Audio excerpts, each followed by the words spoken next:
70 ইউনূসের আমলে এই মাজারগুলা ভাঙছে। এ যাতে ফলাইতো না পারে, অনেক হিসাব আমরা দিতে হইব, দিয়া তারপরে যাইতে হইব।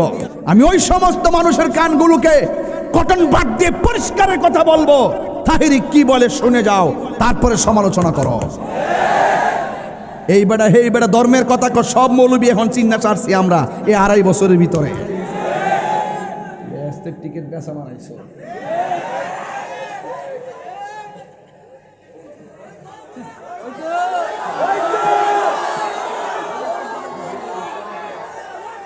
এই জীবনে কি এই দেশের মধ্যে কেউ মাজার ভাঙছে?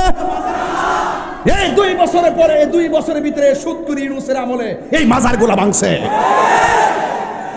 এ যাতে ফলাইতো না পারে, অনেক হিসাব আমরা দিতে হইব, দিয়া তারপরে যাইতে হইব। নিজের সম্পদ সব দিয়ে মাফ টাফ করাই, ট্যাক্স মাফ করাইয়া ওখানে এত কেঁপে বইছ।